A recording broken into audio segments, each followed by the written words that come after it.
Buenos días a todos. Gracias por estar el día de hoy en esta conferencia Inclusión y Accesibilidad en la Educación Virtual. Permítanme presentar a nuestra ponente de la mañana. Será la doctora Emanuel Gutiérrez y Restrepo. La doctora tiene un doctorado en Ciencias de la Comunicación y es máster en Comunicación de la Sociedad y Problemas Sociales por la Universidad Complutense de Madrid. Ella es experta en imagen y comunicación corporativa y es perito judicial en análisis de accesibilidad web por Euroinnova Business School. Desde 1995 ha sido una activista incansable por la accesibilidad digital. Como patrona de la Fundación CIDAR, Acceso Universal, ha liderado el desarrollo de aplicaciones y materiales de gran impacto internacional, como era una herramienta clave en la evaluación de accesibilidad web.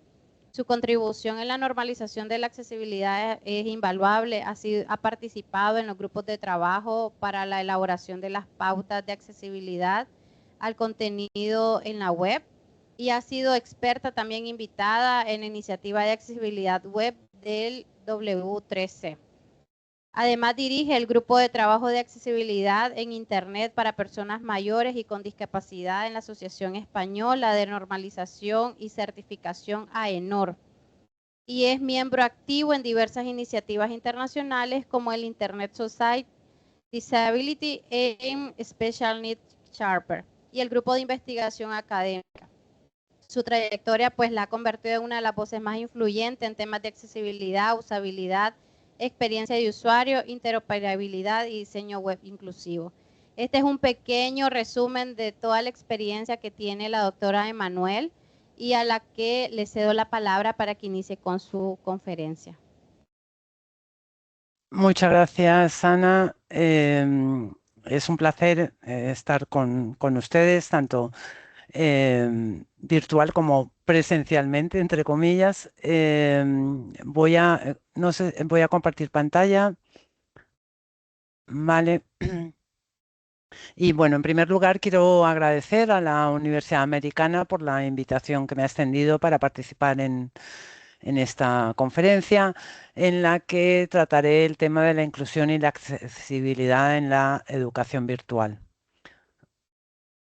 En esta sesión pues haré una introducción a la educación inclusiva, hablaré un poco sobre los principios de accesibilidad digital, sobre la inteligencia artificial en la educación, sobre la formación, la importancia de la formación en accesibilidad y su impacto en el desarrollo de las inteligencias artificiales.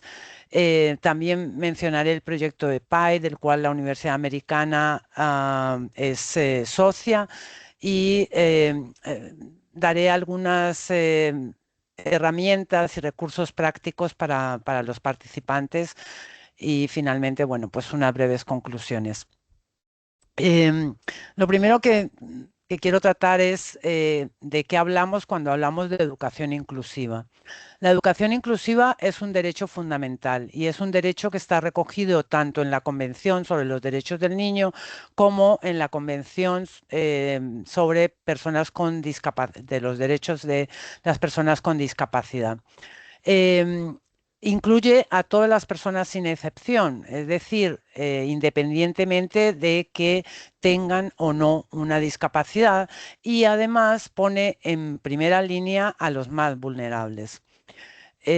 Tenemos que entender que los mecanismos de exclusión son esencialmente los mismos, independientemente de que se trate de exclusión por género, por ubicación, por capacidad, por raza, por lengua, etcétera, etcétera. Pero, ¿cuáles son las características de la educación inclusiva? Bueno, pues en primer lugar, que la educación inclusiva reconoce la diversidad como un valor. Creo que todos somos conscientes de que en nuestro mundo vivimos una amplia diversidad de seres humanos con necesidades y preferencias muy diversas y justamente el reconocimiento de esto y ponerlo en valor es un principio clave de la educación inclusiva.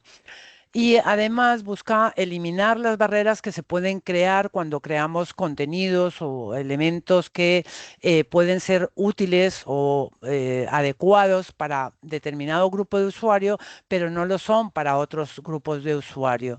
Y por tanto generan barreras en el aprendizaje y en la participación en la educación.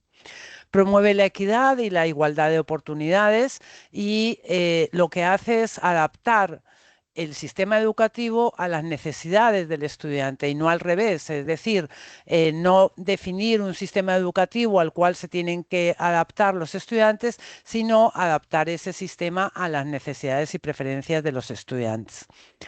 Y además incluye a todos los actores, no solamente a los estudiantes y a los docentes, sino también al personal administrativo y técnico de las instituciones de educación.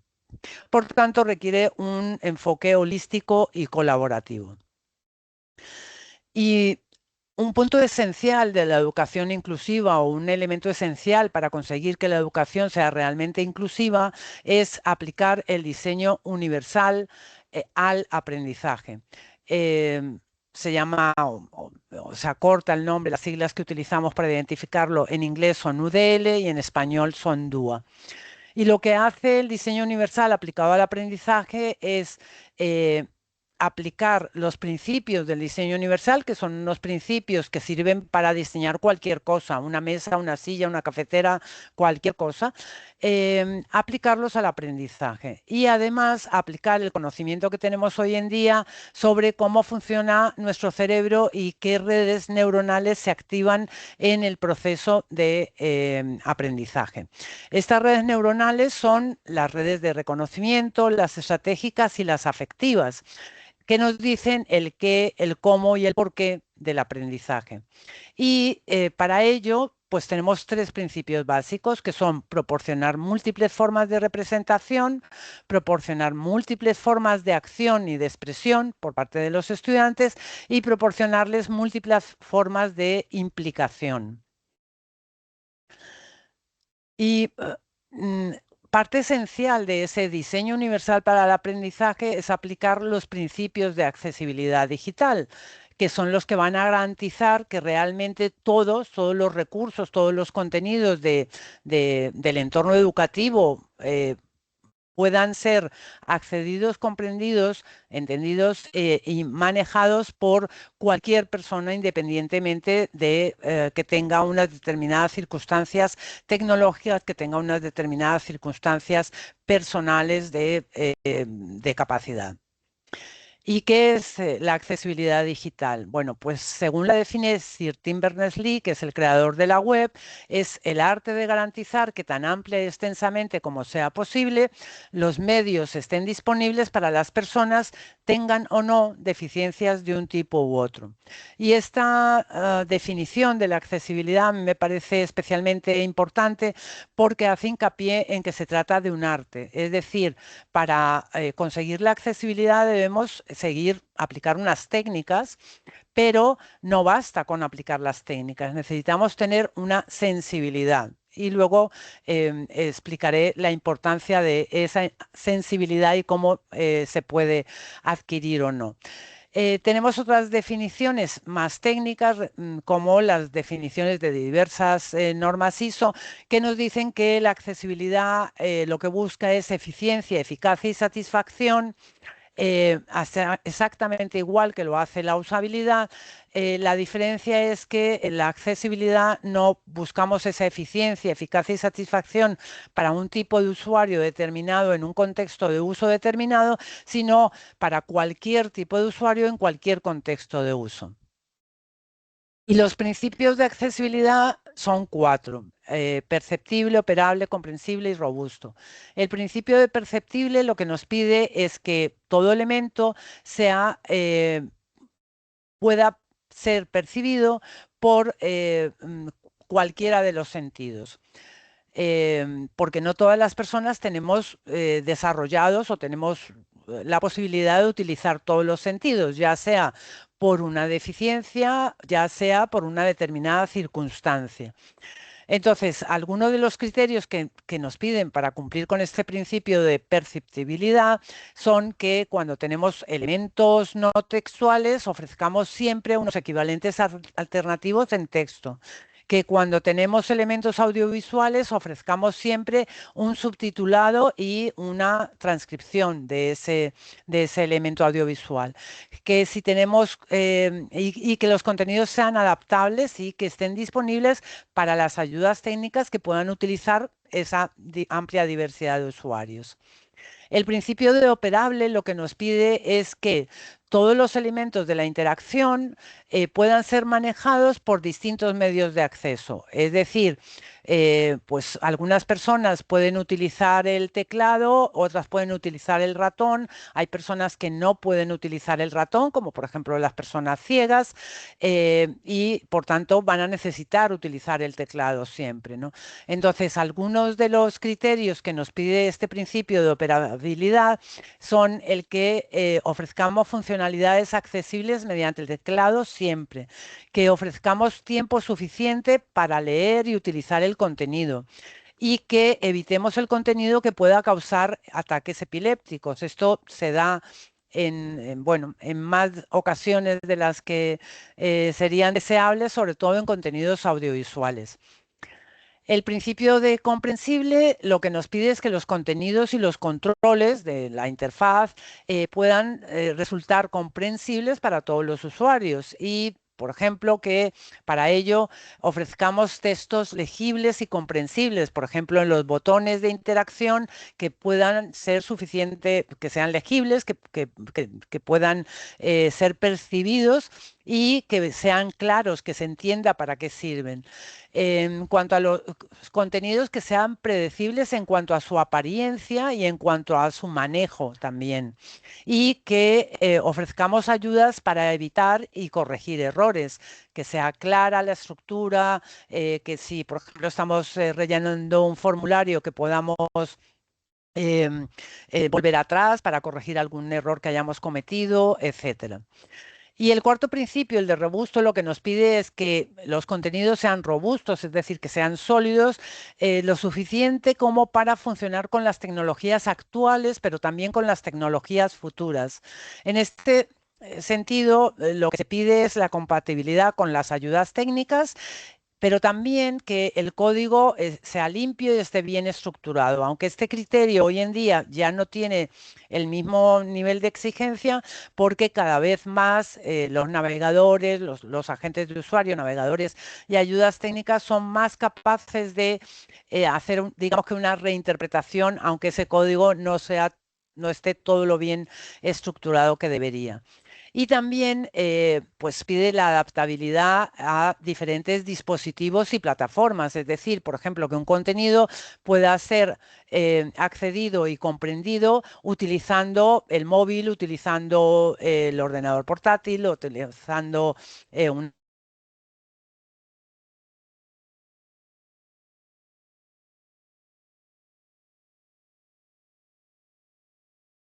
que en español llamamos WCAG, y bueno, en inglés son Web Content Accessibility Guidelines, que creamos en 1999. Digo creamos porque participé en la creación de estas pautas de accesibilidad y que han ido evolucionando a lo largo de los años hasta hoy en día, en el que la versión que es de referencia es la versión 2.2, aunque se está trabajando ya en la versión 3.0, que será una versión muy diferente. Probablemente habrá una versión 2.3 y una versión 3.0 o 3.1, porque la versión 3.3 se está creando para que sea más fácil de comprender por personas que no tienen conocimientos técnicos.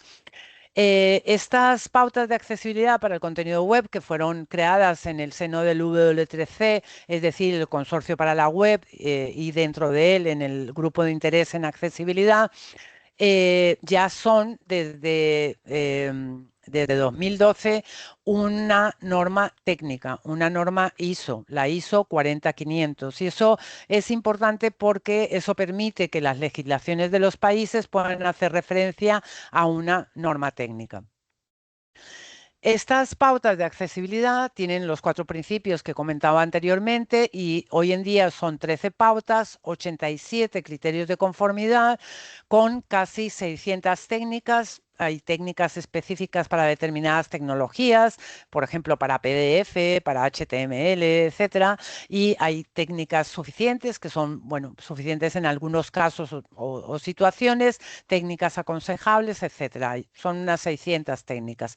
También hay unos 100 fallos conocidos que son pues aquellas malas prácticas muy habituales y entonces, bueno, pues están recogidos en un documento que se puede consultar. Y tienen 3 niveles de conformidad, el nivel A, el nivel AA y el nivel AAA. El nivel de conformidad que se recomienda que todas las legislaciones se exijan es el nivel AA. Y por tanto siempre es el nivel de referencia. El nivel AAA es el nivel óptimo.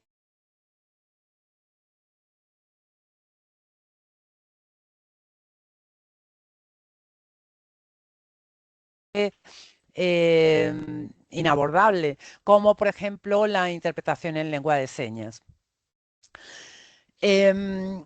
Quiero hablar ahora sobre la inteligencia artificial en la educación y luego volveremos al tema de la accesibilidad y qué importancia tiene precisamente para el desarrollo de esas inteligencias artificiales. Tenemos poco tiempo. Algunas aplicaciones que se utilizan actualmente en la educación, por ejemplo, los sistemas de tutoría inteligente. Hoy en día y desde hace años pueden utilizarse y de hecho ha habido casos en los cuales los estudiantes han sido incapaces de darse cuenta de que su tutor no era un ser humano, sino una inteligencia artificial. Así que, bueno, están bastante evolucionados y son una herramienta muy útil. También existen aplicaciones para facilitar la evaluación de manera automatizada, aplicaciones para facilitar la personalización del aprendizaje y entre ellas mencionaré al final precisamente un proyecto en el que interviene la Universidad Americana. También herramientas para el análisis predictivo del rendimiento estudiantil, que es muy útil para los docentes, asistentes virtuales y chatbot, como por ejemplo Artemisa, que la tenemos aquí saludando, que es una chatbot que creé yo en un proyecto europeo de hace algunos años, que tenía por función facilitar la denuncia del acoso sexual en la universidad y además ayudar a que estudiantes y profesores pudieran participar como vincularse con acciones solidarias dentro de la universidad. Tenemos también herramientas de inteligencia artificial que facilitan la traducción y el subtitulado automáticos. Y también herramientas de reconocimiento de voz y de transcripción. Por ejemplo, ahora mismo yo estoy utilizando una herramienta de subtitulado automático. Mientras hablo se va generando el subtitulado y esto es una herramienta que viene por defecto con el PowerPoint que estoy utilizando, con la aplicación PowerPoint de Microsoft. Hay muchísimas herramientas de inteligencia artificial hoy en día. Todos conocemos, estoy segura, a nuestro querido y común amigo ChatGPT, que puede utilizarse de muy diversas maneras. ChatGPT puede utilizarse para hacer baile, perdón, es que estaba pensando en TikTok. Quiero decir que como TikTok, al igual que TikTok, es una herramienta que la puedes utilizar pues para cosas banales como hacer bailecitos o ver bailecitos de gente, o puedes utilizarla para aprender o para enseñar. Y lo mismo ocurre con las inteligencias artificiales. Tú puedes utilizar ChatGPT para tonterías varias, como por ejemplo para preguntarle cuáles han sido tus vidas pasadas o para pedirle que te haga un programa de estudios para aprender una determinada área de conocimiento. Entonces, todo depende de cómo las utilicemos. Tenemos que tener cuidado con ellas, sí, luego veremos algunos de los riesgos de su utilización, pero evidentemente pues van a sernos útiles o no, dependiendo de cómo las utilicemos. Y por tanto, tienen beneficios para la educación inclusiva. También, por ejemplo, para los estudiantes, lo que he mencionado antes, la personalización del aprendizaje según las necesidades individuales, la podemos utilizar para adaptaciones de contenidos a diferentes necesidades de aprendizaje, también para eliminar esas barreras que he comentado que se pueden generar, y también para darle mayor autonomía y control al estudiante sobre su proceso de aprendizaje, que eso también es parte del proyecto que mencionaré más adelante. Y los docentes pues las podemos utilizar de muchas maneras, ya decía, pues para crear contenidos que sean accesibles, para automatizar tareas que son repetitivas y que, bueno, en eso nos pueden ayudar y descargar un poco la inmensa carga que tienen los docentes, para mejorar el seguimiento del progreso de los estudiantes y para identificar de manera temprana dificultades de aprendizaje que puedan tener. Pero como decía, el uso de las inteligencias artificiales, como el uso de cualquier herramienta, puede tener unos riesgos lógicamente hoy en día también pues tiene algunas limitaciones. Lo más importante es quizás los sesgos algorítmicos que pueden perpetuar desigualdades y luego explicaré un poco cómo se crean esos sesgos y por qué y qué podemos hacer para disminuir esos sesgos, ¿no? Eh, Otra cuestión que se está viendo es quizá una dependencia excesiva de la tecnología y con eso también tenemos que tener cuidado a prestar atención, lógicamente.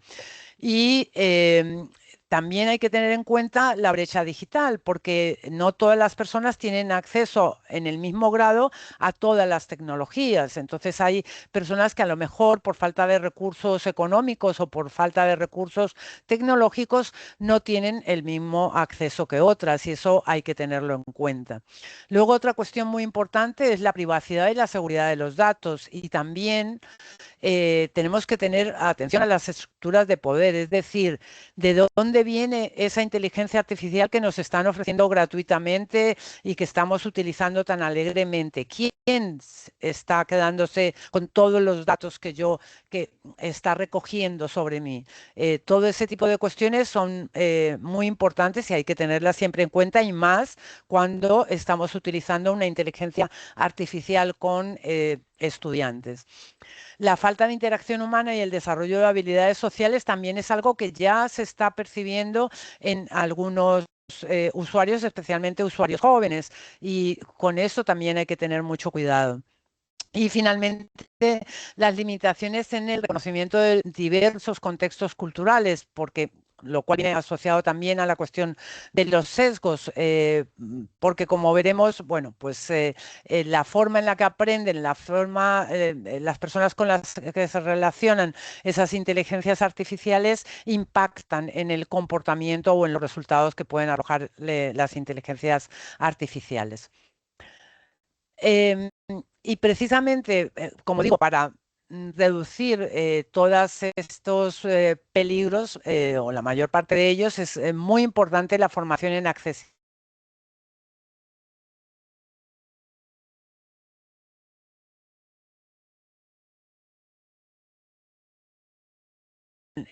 La generación de inteligencias artificiales. La formación en accesibilidad es fundamental para los desarrolladores de inteligencia artificial porque necesitan comprender las necesidades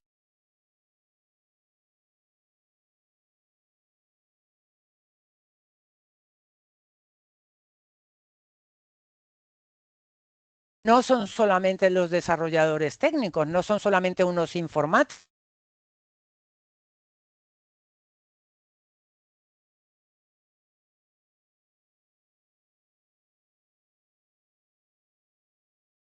A la mayor diversidad posible de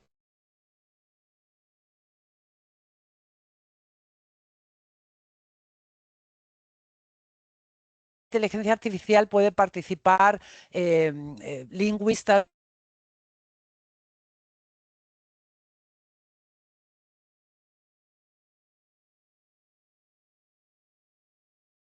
formar solamente a los informáticos o a las carreras técnicas. Es fundamental formar a todos. Y luego ahondaré un poco en por qué es tan importante esta cuestión, que no es solamente respecto a la apariencia de los contenidos o los aspectos técnicos de esos contenidos. Además, la inteligencia artificial aprende de los datos y del comportamiento de los humanos con los que interactúa. Y además, la inteligencia artificial aprende de los sesgos implícitos en nuestro lenguaje. Es decir, por una parte, nosotros cuando hablamos transmitimos una serie de sesgos que a lo mejor no somos conscientes de ellos y la inteligencia artificial, digamos que se los va quedando. Por otra parte, cuando creamos una inteligencia artificial, le damos una serie de elementos para que aprenda y según qué elementos les demos, pues va a tener unos sesgos u otros. Y luego, cuando ya está en funcionamiento, interactúa con los seres humanos y aprende de esos seres humanos. Entonces, depende mucho del comportamiento y de la información y de las maneras de los humanos con los que se relacione para cómo evoluciona esa inteligencia artificial. Perdón. Perdón un momento, voy a beber agua.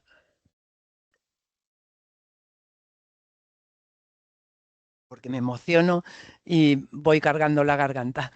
Y eso se vio claramente en 2014 cuando Microsoft lanzó una inteligencia artificial para el mercado occidental que tuvo que cerrar apenas 16 horas después de lanzarla, porque empezó a decir barbaridades, a mostrar expresiones racistas, a decir que Hitler no hizo nada, bueno, en fin, una serie de barbaridades.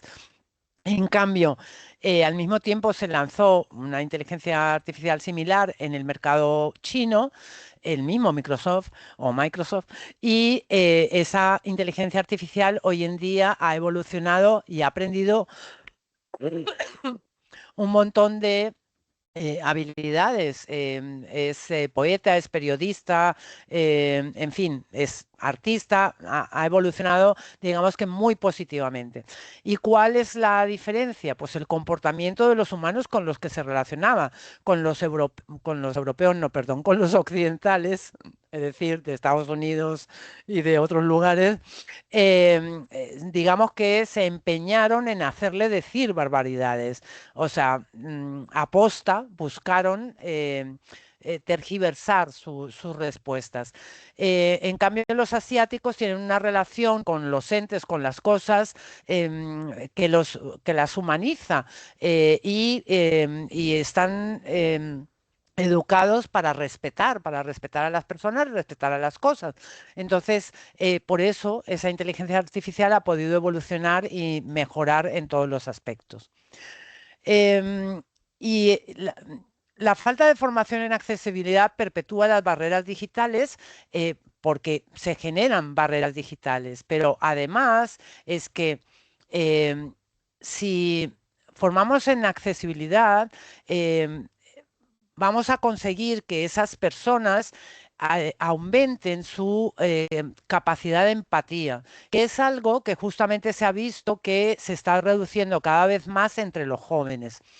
La capacidad de empatía es fundamental y es algo que es importante que seamos capaces también de transmitir a esas inteligencias artificiales. Y el aprender sobre accesibilidad nos obliga a entender que hay personas diversas en muy diversas circunstancias y que hay personas con muy diversas necesidades. Y todo eso es lo que va a hacer que mejore nuestro grado de empatía y que eso se lo podamos transmitir también a las inteligencias artificiales. Como decía antes, además, los equipos de desarrollo de las inteligencias artificiales son multidisciplinares y por tanto diversos y eso mejora la inclusividad de las soluciones que se puedan generar. Además, la accesibilidad debemos considerarla desde el diseño inicial. Es fundamental que cuando creemos cualquier cosa, un contenido educativo, lo que quiera que sea, cualquier elemento digital, eh, eh, lo diseñemos teniendo en cuenta ya la accesibilidad, es decir, teniendo en cuenta ya las necesidades y preferencias de los usuarios finales que van a ser muy diversos, porque si lo que hacemos es al final pretender adaptarlo, pues vamos a tener un doble trabajo y va a ser mucho más complicado y va a ser mucho más costoso. Entonces, como decía, si formamos en accesibilidad vamos a tener un impacto importante en el desarrollo de las inteligencias artificiales y vamos a poder mejorar o solucionar algunos problemas que nos encontramos hoy en día, como son los sesgos de género, de raza, de capacidad que hay en los algoritmos, las interfaces que pueden ser no accesibles para personas mayores y con discapacidad.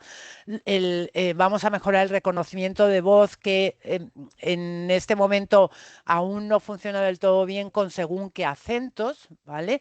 También mejorar los sistemas de visión artificial, si alimentamos a esos sistemas que tienen que hacer reconocimiento de imágenes con una amplia diversidad, pues van a mejorar su capacidad de reconocimiento. Esto lo digo, por ejemplo, hay un caso muy famoso, por lo menos que yo cuento siempre en mis charlas, que es el de un DJ neozelandés de origen asiático al que el sistema que tenía que verificar la fotografía de su pasaporte para darle el pasaporte neozelandés lo denegó porque determinó que tenía los ojos cerrados, pero realmente simplemente es que era asiático y sus ojos, por muy abiertos que los tuviera, eran apenas una línea.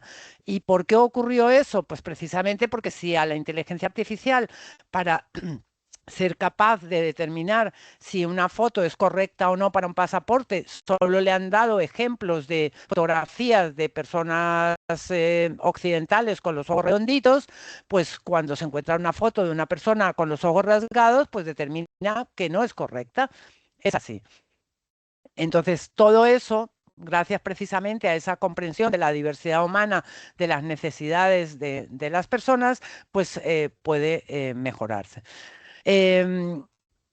También, lógicamente, vamos a proporcionar un conjunto de datos más amplio y más diverso y más inclusivo.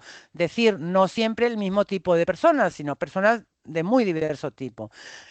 Vamos a generar un diseño centrado en el usuario porque, lógicamente, si aplicamos los criterios de accesibilidad, vamos a incluir a personas con discapacidad desde el diseño de esas aplicaciones de inteligencia artificial.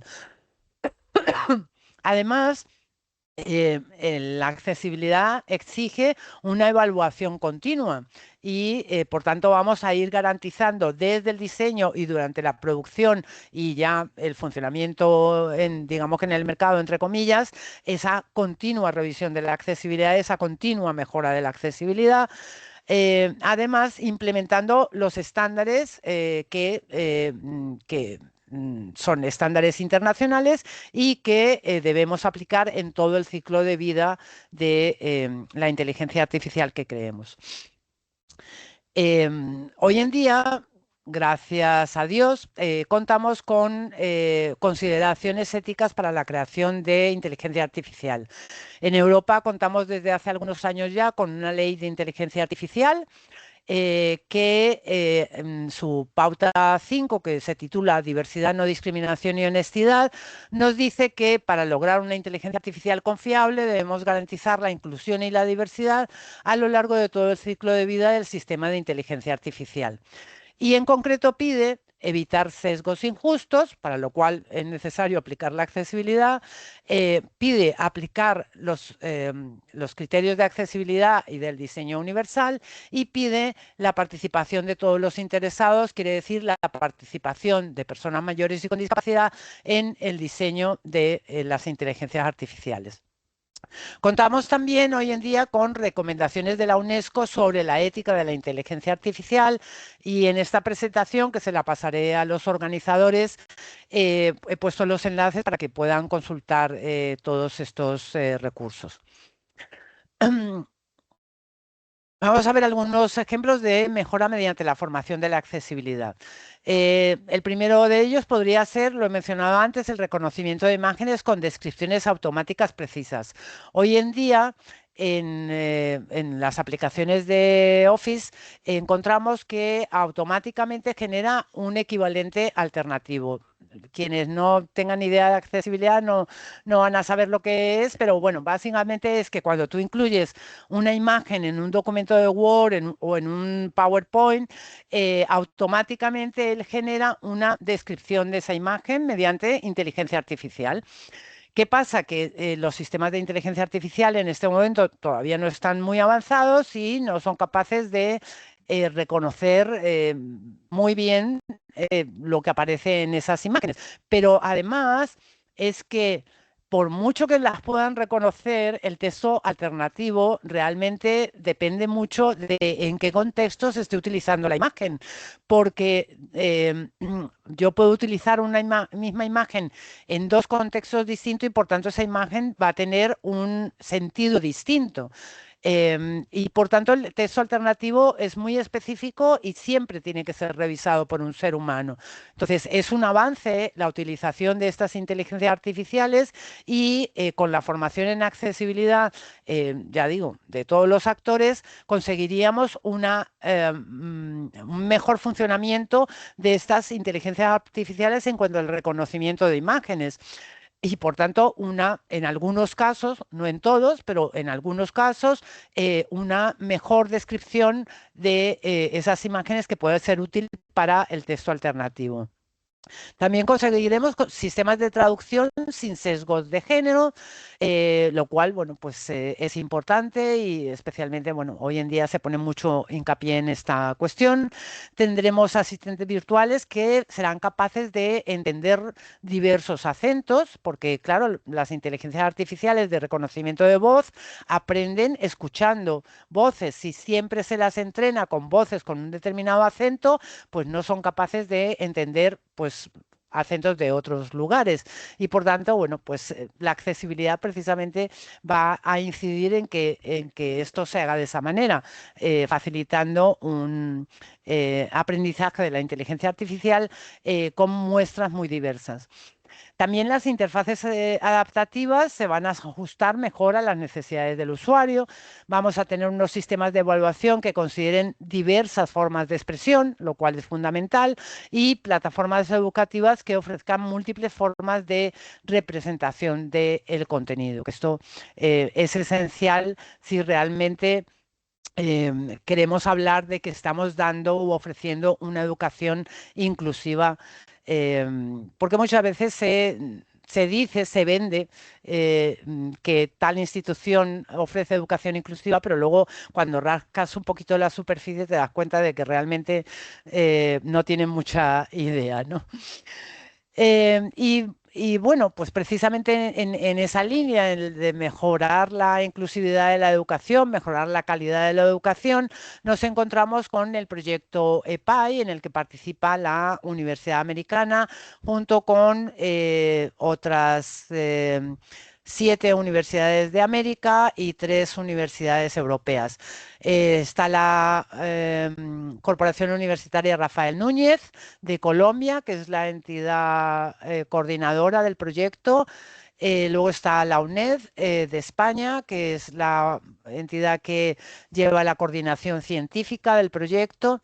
La Universidad Católica de Santa María de Perú, la Universidad Pedagógica Nacional de Colombia, la Universidad de Nova de Lisboa de Portugal, la Universidad Nacional Federico Villarreal de Perú, la Universidad Politécnica de Bucarest de Rumanía, la Universidad Autónoma de Aguascalientes de México, la Autónoma, perdón, de Yucatán de México y la Autónoma también de México, de Aguascalientes, la Universidad La Salle de Nicaragua y la Universidad Americana. Somos los socios de este proyecto. El proyecto se titula Entornos Personales de Aprendizaje Inteligentes y su acrónimo es EPAI.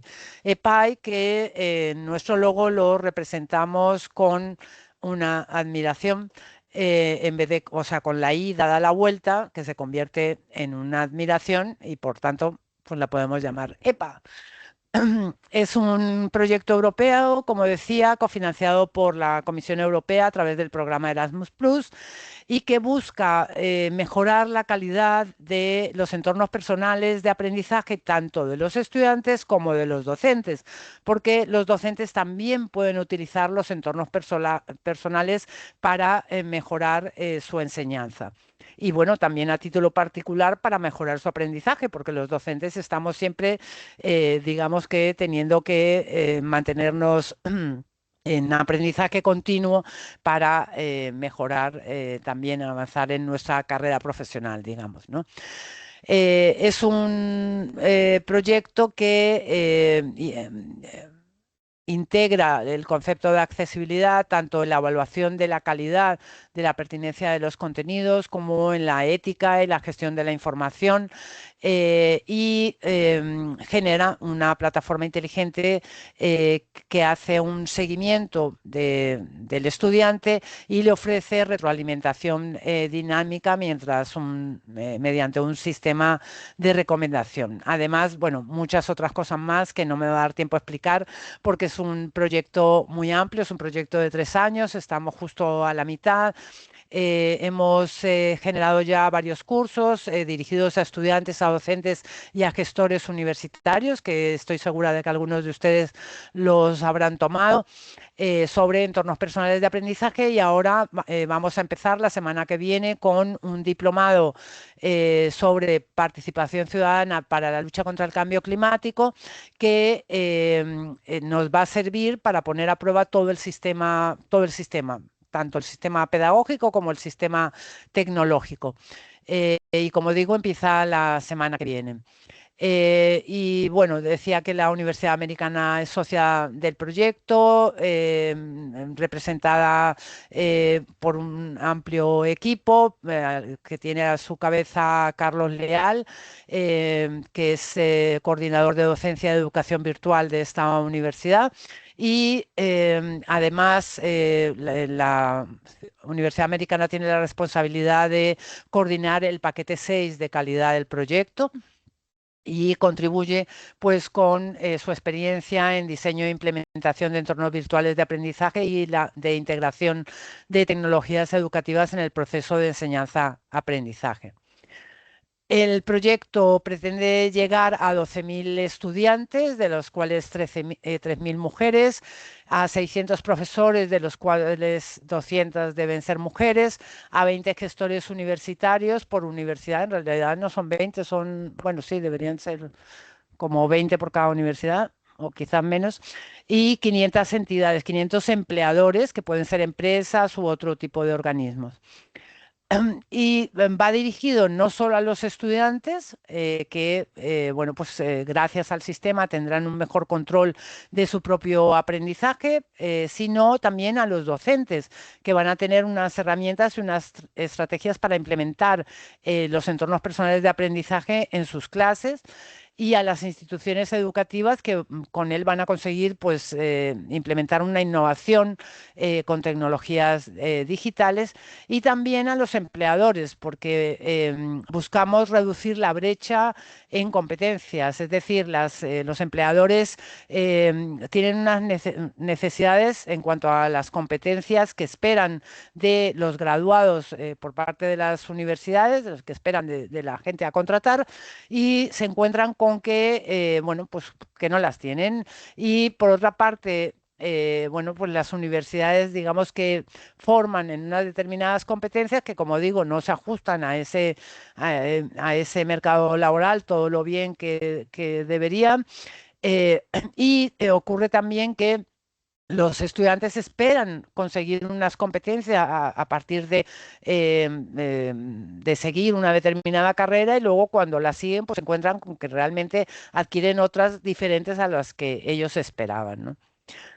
Em, ¿Y qué relación tiene el proyecto con la accesibilidad y la inteligencia artificial? Bueno, pues como decía, la accesibilidad es central en nuestro proyecto, tanto para los propios elementos que nosotros generamos como para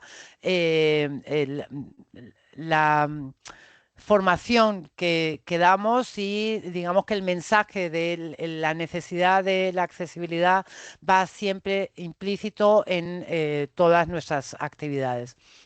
Estamos creando una plataforma inteligente que utiliza inteligencia artificial para personalizar el aprendizaje. Em, Como he dicho, formamos en accesibilidad, es parte fundamental del proyecto. De hecho, en el mes de julio tendremos un taller de accesibilidad para los miembros del consorcio y para lo que buscamos es que a partir de ese taller las universidades, las personas que asistan a este taller sean multiplicadores y vuelvan a su universidad a impartir otros talleres o crear cursos o, en fin, llevar a cabo actividades que mejoren el grado de accesibilidad entre el personal de la universidad y cuando digo personal, reitero, no se trata solo de alcanzar a los docentes y a los estudiantes, sino también al personal administrativo y técnico de las universidades, que son parte esencial de la comunidad universitaria y que también pueden generar barreras para diversas personas, diversos grupos de personas. El proyecto busca también el desarrollo de entornos inclusivos adaptados a diferentes necesidades y la aplicación de la inteligencia artificial para proporcionar esa retroalimentación dinámica mediante un sistema de recomendación como bueno, el que conocerán bueno, de muchas aplicaciones como Netflix o en fin aplicaciones, muchas que hoy en día nos ofrecen recomendaciones sobre qué ver o qué nos puede gustar, qué nos puede interesar. Pues en este caso se trata de hacerle recomendaciones a los estudiantes sobre herramientas, sobre contenidos, sobre elementos de su entorno personal de aprendizaje que puede hacer que se enriquezca y que tenga una mayor calidad ese entorno personal de aprendizaje. Y también, lógicamente, la promoción de la diversidad y la inclusión en los entornos educativos, bueno, como creo que estoy haciendo o intento hacer en esta conferencia de hoy. El proyecto está relacionado con otros proyectos anteriores en los que hemos participado algunas de las universidades miembros del consorcio, como la UNED y la Universidad de Nova de Lisboa, como el proyecto Yachai, que también era un proyecto europeo dirigido a América Latina. Como el proyecto ITISHA, que es un proyecto dirigido solo a Europa, pero que tiene contenidos en español que ayudan a los docentes a entender precisamente cuestiones de accesibilidad. Y bueno, pues en realidad llevamos una línea de trabajo desde hace muchos años a partir del proyecto alternativo en el que se creó la red de universidades alternativa, de la que en breve la Universidad Americana formará parte y que buscamos con todos esos proyectos que hemos ido desarrollando a lo largo de los años un enfoque compartido en la mejora de la educación a través de la aplicación de las tecnologías de manera accesible a la educación. También, lógicamente, el crear una red de colaboración internacional y el intercambio de buenas prácticas entre todos nosotros para desarrollar capacidades en las instituciones de educación superior. Y bien, voy a darles algunos apuntes, algunas herramientas y recursos prácticos. Por ejemplo, herramientas para evaluar la accesibilidad. Hay muchísimas, aquí he apuntado unas pocas, pero hay una página web en la que pueden encontrar todas las herramientas para evaluar la accesibilidad de distinto tipo, para distintas circunstancias o para distintos tipos de recursos.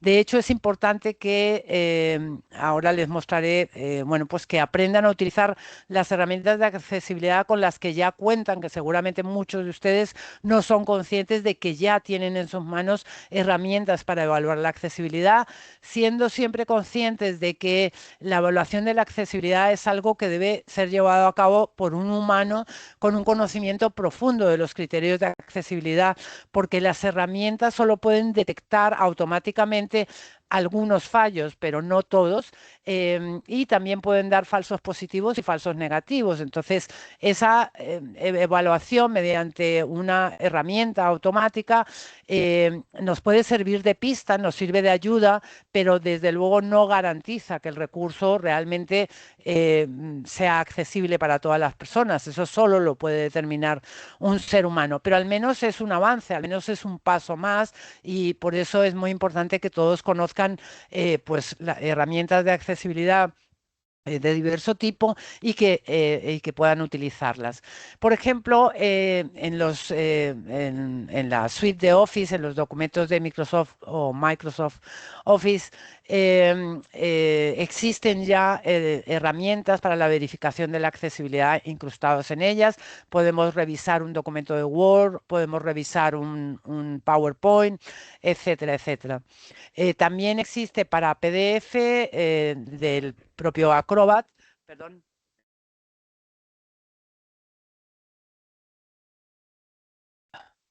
Y es importante siempre que creamos un PDF revisar la accesibilidad. Con el propio Adobe Acrobat Pro podemos hacer la revisión de la accesibilidad.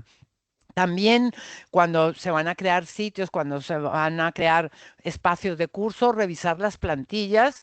eh, a ver, buscar plantillas que sean accesibles, que declaren que son accesibles. Y yo pediría, evidentemente, esto ya a los técnicos, no a los docentes, sino a los técnicos de las universidades, que revisen esas plantillas para asegurarse de que realmente lo son.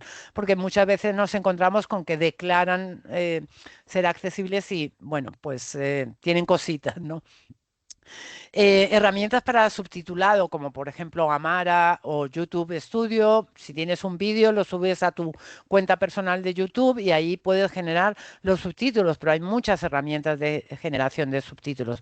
Otra cosa, por ejemplo, es si van a dar una charla, una clase o lo que quiera que sea y van a utilizar PowerPoint, utilicen el sistema de subtitulado que ofrece el propio PowerPoint, como estoy haciendo yo ahora. Eso está ahí desde hace muchísimos años.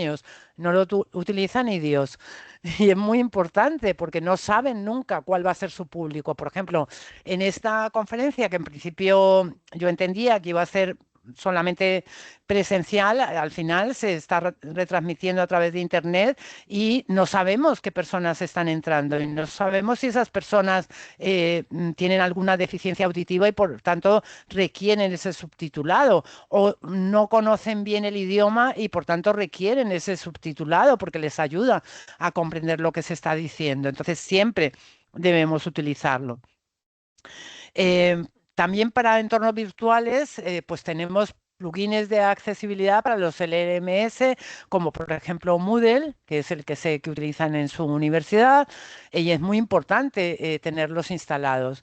Tenemos herramientas de creación de contenido accesible como el H5P, por ejemplo. Es muy importante aprender a utilizarlo. Es muy útil para los docentes.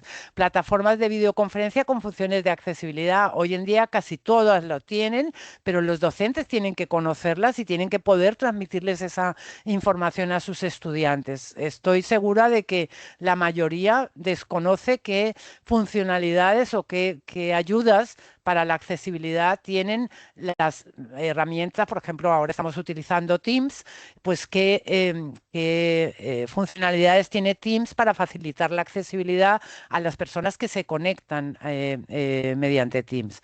Y los lectores de pantalla compatibles con navegadores, hoy en día casi todos lo son, pero también es importante que los docentes conozcan qué es un lector de pantalla, cómo funciona, y que puedan, en caso de ser necesario, ayudar a sus estudiantes a utilizar ese lector de pantalla, porque, a ver, no todas las personas que utilizan un lector de pantalla tienen el mismo grado de conocimiento de ese lector de pantalla. Entonces, a veces es necesario, pues, explicarle, pues, alguna funcionalidad que desconoce el usuario del lector de pantalla. Como decía, en Word, por ejemplo, tenemos dos herramientas muy útiles para los docentes. Uno es el comprobador de accesibilidad, que nos va a indicar qué errores hay y nos va a explicar cómo podemos solucionarlos. Y otro es el comprobador de similitud, bueno, similar a Turnitin y otros por el estilo, que nos va a decir si el documento pues puede haber sido copiado de algún contenido que se encuentra en Internet. Y finalmente, unos apuntes sobre buenas prácticas para la educación virtual inclusiva son proporcionar múltiples formatos para el mismo contenido. Siempre que proporcionemos un texto, proporcionemos también una representación gráfica de lo que se dice en ese texto, o un vídeo, o un fichero sonoro, o las dos cosas, o las tres cosas, cuanto más mejor, porque cada alumno va a necesitar o a preferir un modo de acceso a la información distinto. A algunas personas les gusta mucho escuchar, a mí no, yo me pierdo, me vado. No me valen, por ejemplo, me ponen un vídeo, yo prefiero leerme la transcripción del vídeo, voy mucho más rápido y me entero mucho más que teniendo que estar mirando el vídeo. En fin, cada persona es diferente y por eso es muy importante ofrecer múltiples formatos para el mismo contenido. Incluir siempre subtítulos y transcripciones de todo contenido audiovisual. Utilizar un lenguaje claro y directo. Evidentemente vamos a utilizar el lenguaje técnico específico de cada asignatura, pero también formas de expresión claras y directas. Estructurar el contenido de manera lógica y coherente. Parece fácil, pero realmente te encuentras con cosas realmente asombrosas. Y eso es una cosa que se aprende muy fácilmente a hacerla. Ofrecer diferentes formas de evaluación, porque si tenemos distintos tipos de estudiantes, puede ser que algunos requieran una forma de evaluación distinta. Proporcionar retroalimentación constructiva y oportuna. Este punto sí que dentro de las redes neuronales, o la activación de las redes neuronales, este punto sí que he visto que la mayoría de los docentes lo hacen muy bien. Es decir, la mayoría de los docentes, yo no, la mayoría de los docentes eh, son muy cálidos, transmiten pues eso, cariño, transmiten, no sé, se relacionan con sus estudiantes de manera amorosa, digamos, y realmente eso es muy importante y es muy útil, pero esa es solo una de las redes neuronales que se pueden activar, la afectiva. Que la afectiva no se activa solamente porque el profesor sea cariñoso o amable contigo, sino que se activa porque el profesor hace que a ti te interese esa asignatura, hace que la asignatura vibre con tus intereses particulares, que realmente lo que te lo explique de manera que te llegue porque tiene que ver con lo que a ti te importa. No solamente una cuestión de amabilidad o de simpatía, es una cuestión de tomarse el trabajo de saber qué es lo que hace que algo resulte interesante para un alumno. Si les interesa la música, pues buscar la manera de integrar conceptos de tu asignatura relacionándolos con alguna cuestión musical, yo qué sé. Si les interesa el deporte, pues con el deporte. Si les interesa, pues no sé, el derecho, la arquitectura, las artes, bueno, buscar las maneras de hacer que resulte de interés para el alumno. Fomentar la participación activa de todos los estudiantes es fundamental, que no sean meros escuchantes, que no sean meros perceptores, sino que sean autores, que creen cosas, que se relacionen, que se involucren, pues eso, que participen. Finalmente, como conclusión, y bueno, creo que son conclusiones bastante obvias, la formación en accesibilidad es fundamental para el desarrollo de las inteligencias artificiales de manera que lleguen a ser inclusivas. La educación virtual es beneficiosa para todos los estudiantes, no solamente, cuando es inclusiva, evidentemente, no solamente para los que tienen una determinada discapacidad. Además, la inteligencia artificial puede transformar la educación si sabemos usarla, si la usamos con criterio, si la usamos con cuidado, si la usamos inteligentemente. Tiene un gran potencial para el mundo educativo.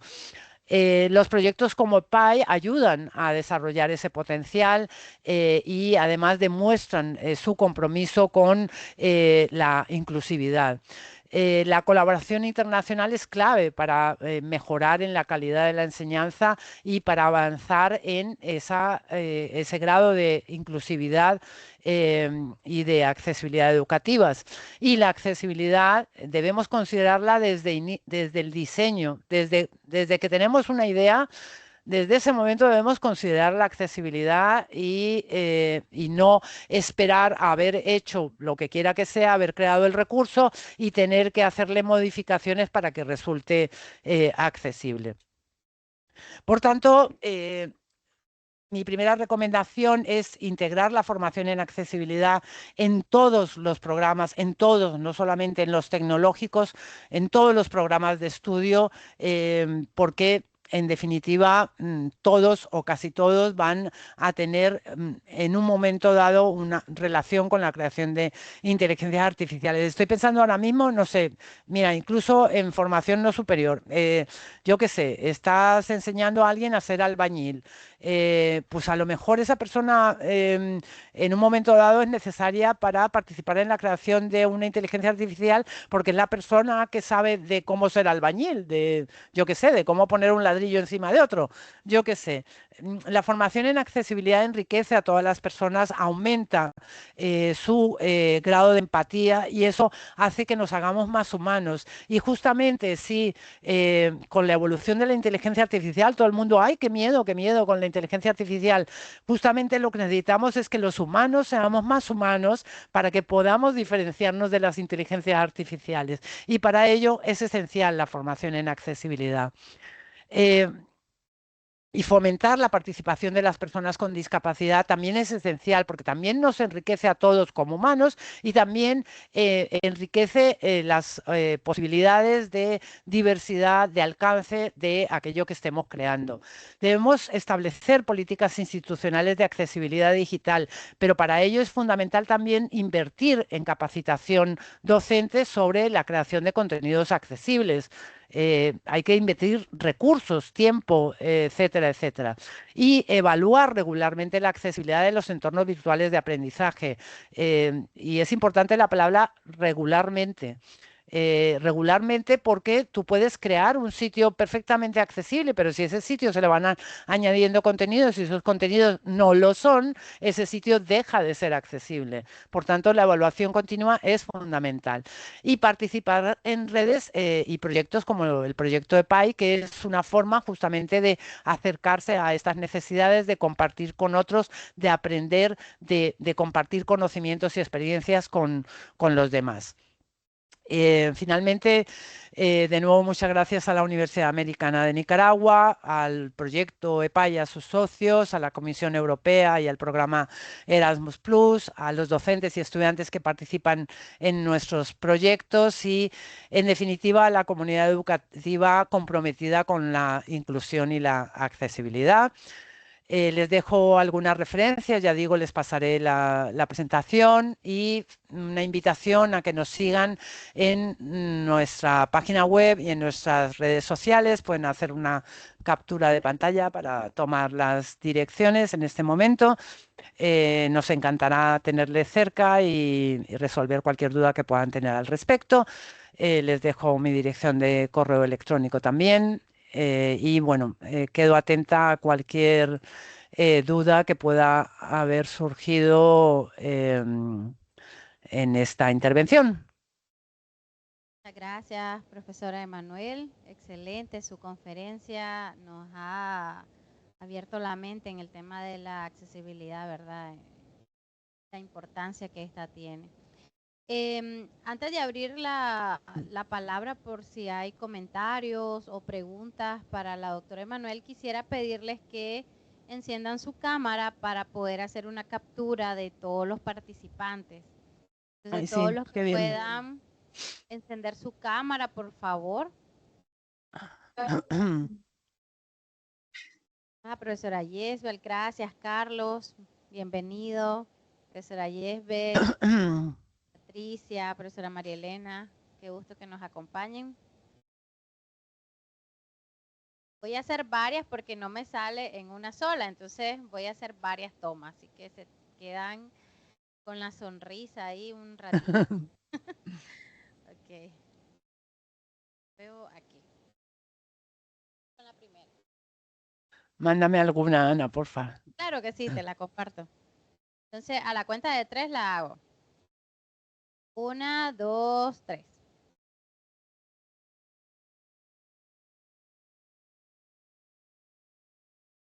Ok, ya tengo la primera. Voy con la segunda hoja. Permítanme.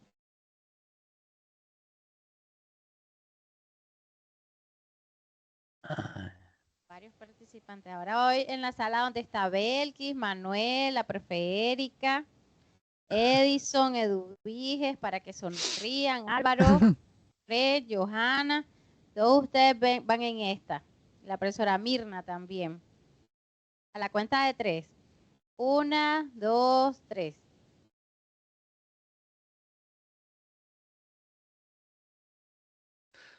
Listo, solo la voy a guardar. Y vamos a ver en la 3. Bueno, acá solo tengo a 2, pero lo voy a capturar también al profe Génesis y al profesor Salvador. Para que sonrían ahí. Okay. A la 3. 1, 2, 3. Me temo que tienes que volver a hacer la 1 porque tenemos un nuevo integrante. Bueno, listo. Bien.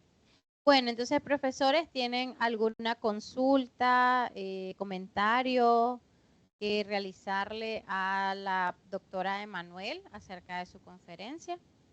¿Alguien quisiera participar? Ay. Aprovechamos para invitarlos a que participen en el diplomado que va a ser parte del proyecto EPAI. Inicia pronto, entonces ya ustedes van a tener mayor información también. No hay manitos levantadas, creo que todo quedó claro. Nosotros vamos a compartirles luego la diapositiva que utilizó la doctora Emanuel. Quiero agradecerle a la doctora por su disponibilidad. Dice Belkis que si les puede poner la dirección de email. Está en la diapositiva y te la vamos a compartir. Entonces Sí. ahí lo vas a poder retomar. Agradecerle a la doctora Emanuel por regalarnos este tiempo, por compartir todos sus conocimientos y sobre todo porque ella ya es tarde, ¿no, Emanuel? No, que va, son las 6 de la tarde. Ah, ok, todavía no tanto. Pero sí que tengo que irme a otra reunión muy importante. Sí, bueno, entonces muchas gracias y feliz día a todos los que están por acá y feliz tarde para los de aquellos lados. Gracias a todos. Chao, chao. Gracias, bendiciones.